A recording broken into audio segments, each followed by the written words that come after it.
براہ راست آپ کو لے چلیں گے، مشیر خزانہ شوکت ترین تقریب سے خطاب کریں گے۔ قیمتی ایک اثاثہ ہے۔ اگر آپ دنیا میں دیکھیں تو کئی ایسے ممالک ہیں جن کے پاس مٹیریل ریسورسز آلموسٹ نہیں ہیں، ان کے پاس ہیومن ریسورس ہے، جس میں سب سے بڑھ کے جاپان ہے، جو ابھی کچھ عرصے تک سیکنڈ لارجسٹ اکانومی تھا دنیا کا، اب تھرڈ ہے۔ ان کے پاس تو کچھ بھی نہیں، وہ 13-14 کروڑ لوگ ہیں، ان کو تعلیم دیتے ہیں، ان کی صحت کا خیال رکھتے ہیں، ان کو ٹریننگ دیتے ہیں، اور پھر اس سے وہ سب کچھ امپورٹ کرتے ہیں اور اس کو پھر پروسیس کر کے ایکسپورٹ کرتے ہیں۔ تو یہ ہے کمال ایک ہیومن ریسورس کا، کہ اگر ہیومن ریسورس ہے جو اللہ تعالیٰ نے اشرف المملکات جو بنائی ہے، وہ اس لیے بنائی ہے کہ اس میں ایک ایبلٹی ہے، اور ایبلٹی ہے کہ اس کو اگر آپ کوئی صحیح طریقے سے تراشیں تو وہ آپ کو پروڈیوس کر کے دے گی۔ میرے والد صاحب بھی پاکستان موومنٹ کے کارکن ہوتے تھے، اور انہوں نے مجھے بتایا کہ ایک دفعہ اخبار نویسوں نے پوچھا قائد اعظم سے کہ آپ کا جانشین کون ہوگا، تو ساری لیڈرشپ بیٹھی ہوئی تھی وہاں، انہوں نے ان کی طرف نہیں مڑے، وہ جو اسٹوڈنٹ بیٹھے تھے انہوں نے کہا ان میں سے ہوگا۔ تو اس وقت کے جو اسٹوڈنٹس تھے انہوں نے تو خیر قائد اعظم محمد علی جناح کا کہ کال کا اتنا پاس نہیں رکھا، لیکن اس وقت ہمارے پرائم منسٹر عمران خان کا جو ویژن ہے وہ یہ ہے کہ یہ ہماری جو یوتھ ہے اس کو ہر وہ چیز سہولت دی جائے جس سے یہ اس ملک کی خدمت کر سکیں۔ تو اسی سلسلے میں انہوں نے کامیاب جوان پروگرام شروع کیا under the dynamic leadership of Usman Dar, and I am seeing under the dynamic leadership of Usman Dar, میں ان کے ساتھ ابھی کچھ عرصہ کام کیا ہے، اور یہ ایک لائیو وائر ہے، یہ ہر جگہ ہے، یہ آپ لوگوں کے لیے ہر دروازہ کھٹکھٹاتے ہیں، پرائم منسٹر سے ملتے ہیں، میرے سے ملتے ہیں۔ تو ایک تو آپ کی خوش قسمتی یہ ہے کہ آپ کو عثمان ڈار جیسا ایک لیڈر ملا ہے، اور انہوں نے آ کے مجھے کہا کہ یہ نوجوان کامیاب نوجوان تو میں نے کر لیا ہے، شوکت صاحب کامیاب کسان بھی کریں۔ تو اس وقت پھر ہم نے سوچنا شروع کیا، یا اگر کامیاب کسان بھی ہم نے کرنا ہے تو کچھ اور کیوں نہ کیا جائے۔ اور پھر وہی بات جو کہ عثمان ڈار صاحب نے کہی، مشکل یہ آ گئی کہ یہ جو ہمارے بڑے بینکس ہیں، حالانکہ بڑے اچھے لوگ ہیں، یہ آپ کو ہیلپ بھی کر رہے ہیں، لیکن ان کی ٹریننگ ہی نہیں ہے کہ چھوٹا لون دے سکیں، کیونکہ ان کے جو لوازمات ہیں کہ کلیٹرل چاہیے آپ کا، یہ یہاں دستخط چاہیے، وہاں دستخط چاہیے، آ جائیے ہمارے پاس وغیرہ وغیرہ، وہ جو ہے وہ ان کو ظاہر ہے ابھی 72 سال تو ہو گئے ہیں نا، تو 72 سال کے بیچ میں یہ لونز کیوں نہیں زیادہ ہوئے؟ اس لیے نہیں ہوئے کہ ریکگنائز ہمیں کرنا چاہیے، اور میں نے اس لیے کیا کہ مجھے 46 سال کا بینکنگ کا ایکسپیرینس ہے۔ تو ہم نے کہا یہ تو نہیں کر سکیں گے، اگر ان کو ہم نے کہا کہ آپ ملینز مطلب لاکھوں کے لیے مطلب اس میں تعداد میں دیں لونز، تو یہ نہیں کر سکتے۔ تو ہم نے ایک فارمولہ تیار کیا جو کہ بہت یونیک تھا، جو پہلے کبھی نہیں ہوا، اور میں نے جب ورلڈ بینک کو بتایا تو وہ بھی بڑے مطلب پلیزنٹلی سرپرائز ہو گئے کہ یہ تو باقی دنیا میں ایسے نہیں ہوا۔ اور وہ یہ تھا کہ ہول سیل بینک سے ہم پیسے لیں گے، اور یہ micro finance banks, micro finance N G Os جس طرح اخوت وغیرہ ہیں، این آر ایس پی ہے، یہ آگے پیسے دیں گے، اور یہ دے رہے ہیں، پچھلے 30 سال سے دے رہے ہیں۔ تو ہم نے کامیاب پاکستان پروگرام کی بنیاد رکھی، تو نہ صرف ہم کامیاب جوان ہم کر رہے ہیں، اور اس کے بیچ میں 5 کیٹیگریز ہیں، آپ کو انہوں نے بتایا ہی ہے. کامیاب پاکستان میں بھی ہم نے کہا کہ یہ جو ہے یہ تقریباً 4 ملین گھرانے، 3 کروڑ لوگوں کو ہم کیا لے دیں گے. ہم ایگریکلچر میں ان کی فصلوں کے لیے پیسے دیں گے، 1.5 لاکھ روپے ایک فصل کا، 2 فصلیں ہوتی ہیں. دوسرا 2 لاکھ روپے دیں گے تاکہ وہ ٹریکٹر وغیرہ، باقی تھریشرز، یہ لیولرز، یہ استعمال کر سکیں، میکنائزیشن جس کو کہتے ہیں. شہری لوگوں کے لیے ہر گھرانے میں 5 لاکھ روپے کا لون دیا جائے گا. یہ سارا انٹرسٹ فری ہے، اس میں کوئی سود نہیں ہے، اور وہ 3 لاکھ 3 سال میں واپس کر سکتے ہیں. پھر ہم نے کہا کہ ہر گھرانے کو اپنا گھر بنانے کی ضرورت بھی ہے، اور یہ ہمارا فرض بھی ہے. تو 27 لاکھ روپے تک تقریباً، مطلب صرف سروس چارج ہوگا 1-2%، 3%، ورنہ وہ بھی بلا سود قرضے دیے جائیں گے. اور صحت کارڈ تو پرائم منسٹر نے پہلے سے شروع کیا ہوا، جو کے پی میں شروع ہو گیا ہے، اور یہ اس وقت پنجاب میں چل رہا ہے. اور یہ اسکل ڈیولپمنٹ ٹریننگ جو آپ کامیاب جوان میں بھی ہو رہی ہے، اس میں بھی، اس کے تھرو بھی ان گھرانوں کے لیے ہوگی. تو ایک کمپلیٹ پیکج ہے. یہ کبھی کسی نے نہیں سوچا تھا. میں تو ابھی پولیٹیکل نعرہ تو نہیں ماروں گا ادھر، لیکن بڑے لوگوں نے کہا تھا کہ گھر بھی دے دیں گے اور باقی کچھ بھی دے دیں گے، کپڑے بھی دے دیں گے. کسی نے اس کا جو ہے عملی جامہ اس کو نہیں پہنایا. اور ہماری عوام جو ہے وہ اسی چیز پہ رہی کہ بہت ترقی ہوگی. جب بہت ترقی ہو جائے گی، لمبی ترقی ہو جائے گی، جس کو کہتے ہیں سسٹینیبل گروتھ، 10-20 سال کی، تو ہمارے پاس بھی کوئی نہ کوئی چیز آ جائے گی. اور نہ ہی 20 سال کی ترقی ہوئی کبھی، اور نہ ہی ان لوگوں کے پاس یہ ہے. لیکن پرائم منسٹر عمران خان کا وعدہ، ریاست مدینہ ہم نے کریٹ کرنی ہے، جس میں ویلفیئر اسٹیٹ جو ہے وہ ایک امپورٹنٹ ایلیمنٹ ہے. تو ہم کیا کر رہے ہیں؟ ظاہر ہے ہم لوگ نے یہ کامیاب جوان شروع کیا، کامیاب پاکستان ابھی شروع کیا، اور اس کے بیچ میں صرف آپ کو بتاؤں بڑا شفاف طریقے سے جس طرح یہ ہو رہا ہے وہ بھی ایسے ہی ہے. اور اس میں کوئی تقریباً 8.25 لاکھ ہٹس ہو چکی ہیں، 2.25 لاکھ روپے جو ہے وہ ایلیجبل ہو چکے ہیں لوگ. اور یہ ابھی صرف کے پی، بلوچستان، آزاد کشمیر، گلگت بلتستان اور 5 ضلع جو ضلع ہیں اپنا پنجاب کے اور سندھ کے جو غریب ہیں ان کے اوپر محدود ہے. 3-6 مہینے میں ہم سب کچھ کھول دیں گے، پنجاب بھی کھول دیں گے. تو ایک بہت بڑا ایک قسم انقلاب آئے گا، ایک گراس روٹ لیول، کامیاب جوان کا، کامیاب پاکستان کا. ہم یہ بھی کر رہے ہیں کہ باقی جو ہے معیشت کو آگے لے کے چل رہے ہیں، اس میں ایگریکلچر کے اوپر بہت زور دے رہے ہیں. اور آپ کو معلوم ہے جیسے ایگریکلچر پہ آپ زور دیتے ہیں، ابھی لوگ سمجھتے ہیں کہ ایگریکلچر کا جو حجم ہے ہمارے معیشت میں وہ تقریباً 19.5% ہے. یہ بالکل غلط ہے. وہ ضرور ہے، لیکن وہ فیڈ کرتی ہے پھر جا کے ایس ایم ایز کو، جننگ فیکٹریز کو، رائس ہسکنگ کو، وہ پھر آگے جا کے ہیٹ کرتی ہے بڑی انڈسٹری کو.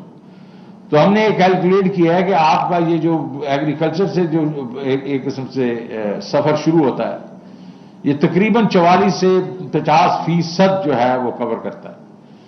تو اگر آپ لوگوں کو ہم نے اس راہ پہ لگا دیا تو ظاہر ہے آپ اب ایس ایم ای میں گھسیں گے، ایس ایم ای میں جائیں گے، کیونکہ یہ میں بھی ادھر کوئی ٹرانسپورٹ کہہ رہا ہے، یہ سب ایس ایم ای ہے. اور ہم نے ایگریکلچر ایس ایم ای کے اوپر زور دینا ہے. یہ کامیاب جوان، کامیاب پاکستان پہ تو زور دے رہے ہیں، لیکن بزنس میں بڑی جو صنعتیں ہیں ان کو تو ویسے ہی پیسے مل جاتے ہیں. 75% جو پیسے ہیں بینکوں کے وہ بڑی کارپوریٹ لون جس کو کہتے ہیں. ایس ایم ای جو ہے اس کو صرف 6 سے 7% ہے. تو اس پہ بھی ہم نے زور دینا ہے. کیوں؟ کیونکہ اس وقت تقریباً 40 لاکھ ایس ایم ای ہے پاکستان میں، اور صرف 1,70,000 لون ہیں. یہ بڑی شرم کی بات ہے. دنیا کے بیچ میں ایس ایم ایز جو ہوتے ہیں وہ بھی بیک بون ہوتا ہے. تو اس لیے جس طرح اپنا عثمان ڈار صاحب نے آپ کو کہا کہ ہم انشاءاللہ یہ بہت سہل بنائیں گے اس کو، ایس ایم ای لونز کو، اور انشاءاللہ جو اور چیزیں ساتھ ساتھ چلیں گی.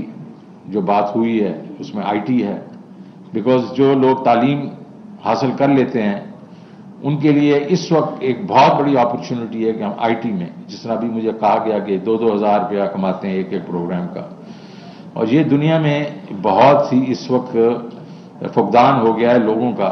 تو ہم نے اس کے لیے بھی پیسے دیے ہیں آئی ٹی منسٹری کو. وہ 3 بلین میرے سے مانگنے آئے تھے، میں نے ان کو کوئی 8 بلین دے دیے. میں نے کہا بھائی زیادہ کرو تاکہ لوگوں کو ٹرین کرو. اور یہ اس میں ہے. پھر فائنینشیل سیکٹر کے بیچ میں ہم ایک پرائیویٹ ایکوٹی بنا رہے ہیں.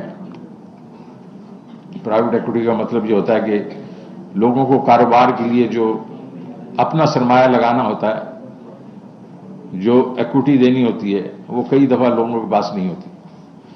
تو ایک بڑا حصہ تو اس میں ہوگا کہ ہم یہ جو ہماری صنعتیں جو بکھری ہوئی ہیں کمپنیاں، ان کو کنسالیڈیٹ کریں گے. لیکن ایک اور بڑا حصہ اس میں ہوگا وینچر کیپٹل کا، تاکہ ہم ایس ایم ای کو اور آئی ٹی سیکٹر کو کہ لوگ جو کرنا چاہیں ان کے پاس پیسے نہ ہوں تو ہم ان کو پیسے دیں، وینچر کیپٹل دیں. اور یہ جو ہے ٹوٹل فنڈ جو ہوگا اگلے 2-1 سال کے بیچ میں رئیس صاحب کو 150 ارب روپے کا ہوگا. تو اس میں آپ دیکھیں نا کہ کتنی سہولت لوگوں میں ہو جائے گی. اب میں سمجھتا ہوں کہ یہ سارا کچھ ہم کریں، لیکن ہمارا مقصد کیا ہونا چاہیے؟ ایک فلاحی مملکت اور پاکستان کی جس کو آپ کہتے ہیں کہ لاسٹ اکنامک گلوری، اس کو واپس لے کے آنا. کیا تھی ہماری لاسٹ اکنامک گلوری؟ ہم 60 کی دہائی میں چوتھی بڑی اکنامک پاور تھے ایشیا میں، چوتھی بڑی پاور تھے. جاپان، چائنا، انڈیا اور پاکستان. ہم سعودی عربیہ سے بڑے تھے، ہم ساؤتھ کوریا سے بڑے تھے، ہم تائیوان تھائی لینڈ سے بڑے تھے. تو ان سارے، اور ترکی سے بڑے تھے، اور باقی ممالک سے بڑے تھے. صرف 3 ملکوں سے کم تھے. اور آج ہم میرے خیال میں 25 نمبر پہ بھی نہیں ہیں. تو ہمیں یہ پاس جو گلوری ہے، لاسٹ گلوری ہے، اس کو واپس لے کے آنا ہے، تاکہ ہم کسی اور پہ ڈیپینڈنٹ نہ ہوں. کسی جو آپ کو انٹرنیشنل ادارے ہیں ان پہ ہم نے ڈیپینڈنس ختم کرنی ہے. اب ابھی بات ہوئی کہ یہ ٹیکسز کے اوپر بات ہوئی، تو میں آپ کو صرف اتنا کہنا چاہتا ہوں، تاجر میرے پاس ملنے آئے تھے پورے پاکستان کے، فرائیڈے کو، تھرسڈے کو، اور ملنے آئے تھے، اور انہوں نے یہ مجھے اس قسم کی باتیں کی کہ دیکھیں. تو میں نے ان کو ایک چیز سیدھی کہہ دی. میں کہ ٹیکس تو ہم سب نے دینا. اگر آپ کا خیال ہے کہ ٹیکس نہیں دیں گے ہم، تو ہم ترقی نہیں کریں گے. تو ٹیکس تو اگر آپ کے خیال میں ہم نہیں دیں گے، اور کئی 70 سال سے ہم نہیں دے رہے، تو وہ بھول جائیں آپ. ٹیکس تو آپ کو دینا ہے. ہاں، سہولت آپ چاہتے ہیں کہ یہ اس میں کیونکہ ہراسمنٹ ہوتی ہے ایف بی آر کی، وہ میں نے ختم کر دی. سیلف اسیسمنٹ ہے، آپ اپنا ریٹرن بھریں اور آپ کو کوئی تنگ نہیں کرے گا. اگر ان کو اختلاف ہے آپ کی، کوئی تنگ نہیں کرے گا.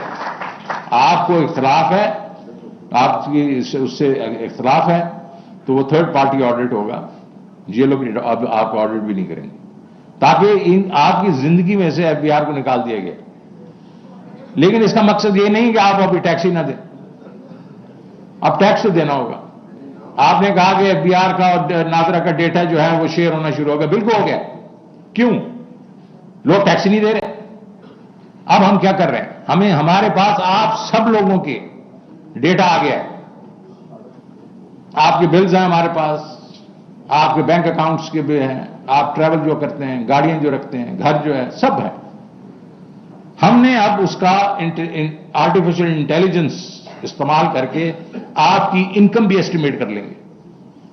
اور آپ کو شوکت ترین کی انکم جو ہے 88% تک ایکوریسی کے ساتھ ہم کیلکولیٹ کرتے ہیں.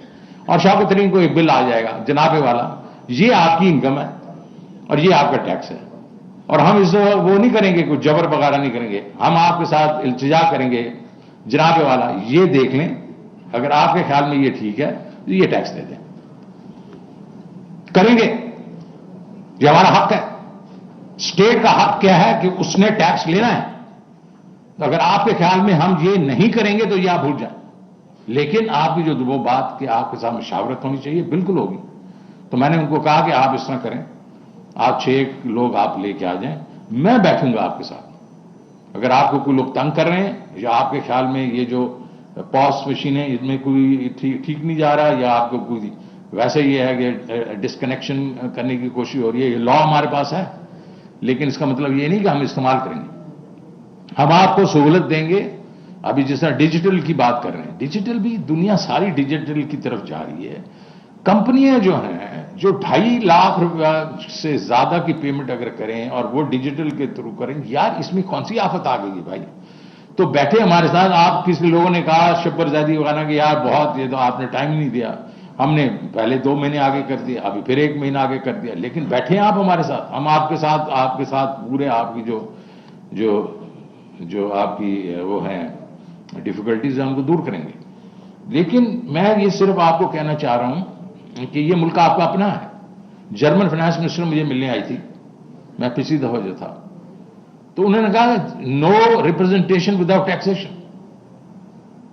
اگر آپ ٹیکس نہیں دیتے تو آپ کو ریپرزنٹیشن کا بھی کوئی حق نہیں ہے, آپ کو ووٹ کا بھی کوئی حق نہیں ہے. سمپل. اور بات سیدھی ہے یار. آپ کہیں گے جی یہ بڑے حکومت جو ہے وہ بالکل کچھ نہیں پرووائڈ کرتی, کہ تو پیسے لے لیتی ہے اور کچھ پرووائڈ نہیں کرتی, اس لیے ہم ٹیکس نہیں دیتے. بڑے لوگ ایسے کہتے ہیں. اور بھائی تم سڑکیں استعمال کرتے ہو, تم بجلی استعمال کرتے ہو, یہ سارا کچھ کرتے ہو, یہ استعمال کرتے ہو, ٹھیک ہے بجلی وغیرہ, کئی تو بجلی کے پیسے بھی نہیں دیتے. لیکن the very fact is law and order ہے. آپ کی جو آپ کا فوج ہے, ڈیفنس ہے, وہ آپ کا مطلب وہ کرتی ہے, آپ کو ڈیفینڈ کرتی ہے بارڈرز پہ بھی. یہاں بھی سارا کچھ ہے, پولیس ہے, سارا. یہ کدھر سے آئے گا یار؟ تو مطلب یہ ہے کہ یہ بھول جائیں کہ ٹیکس نہیں ہوگا. ہاں اس کو سمپلیفائی کریں گے. 2 ٹیکس ہوں گے, ایک انکم ٹیکس ہوگا اور ایک کنزمپشن ٹیکس ہوگا, جس کو آپ جی ایس ٹی کہتے ہیں. یہ باقی ود ہولڈنگ ٹیکس وغیرہ, ٹرن اوور ٹیکس وغیرہ, اگر میرے ہوتے ہوئے انشاءاللہ اگلے 2-3 سال میں یہ سب ختم ہو جائے گا. صرف 2 ٹیکس ہوا کریں گے تاکہ آپ کو انکم اگر ہو تو اس پہ ٹیکس دیں. ابھی تو یہ ہے کہ اگر آپ لاس بھی کر رہے ہیں تو ٹرن اوور ٹیکس ہے, تو یہ تو تک نہیں بنتی. تو انشاءاللہ آپ کے ساتھ مشاورت ہوگی, اور میری کوتاہی سمجھیں, میں اس میں آپ سے معافی بھی مانگتا ہوں اگر ہم نے مشاورت اگر نہیں کی.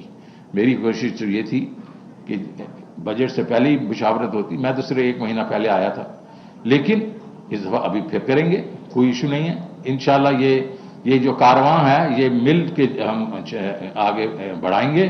پاکستان نے اگر بڑھنا ہے تو ہم نے سب نے مل کے اپنا حصہ ڈالنا ہے اس کے بیچ میں. ہم کوشش کریں گے کہ آپ کو تکلیف نہ ہو, لیکن آپ بھی اس چیز کو اپریشیٹ کریں کہ اگر ہم نے آگے بڑھنا ہے تو یہ 9% tax to G D P نہیں ہو سکتا. ہمیں جانا پڑے گا 6 سے 8%, تاکہ ہم اپنے لوگوں کا, جس کو آپ کہتے ہیں کہ اکنامک کنڈیشن چینج کریں. 7 سے 8% کے لیے ہمیں کم از کم 20% tax to G D P چاہیے, ڈبل کرنا ہے ہم نے. تو یہ آپ کے ساتھ مل کے ہم کریں گے, لیکن دونوں تالی جو ہے دونوں ہاتھوں سے بجتی ہے. انشاءاللہ ہم اپنا فرض پورا کریں گے. میں آپ سے اور میں آپ کا ادا کرنا چاہتا ہوں, کہ شکریہ ادا کرنا چاہتا ہوں کہ آپ نے مجھے آج یہاں دعوت دی. انشاءاللہ جس طرح آپ نے کہا, یہ جو آپ کے ڈیمانڈز تھیں اس پہ ہم انشاءاللہ غور کریں گے اور پورا اتریں گے. اور میں پھر ایک دفعہ اپنے ڈائنامک لیڈر جو ہے عثمان ڈار کا شکریہ ادا کرتا ہوں کہ یہ ان کا جو اسپرٹ ہے ہمارے, میں کاش یہ اسپرٹ جو ہے ہمارے اور جو ہمارے لیڈران ہیں ان میں بھی ہو. تو انشاءاللہ کامیاب جوان کنونشن سے مشیر خزانہ شوکت ترین خطاب کر رہے تھے.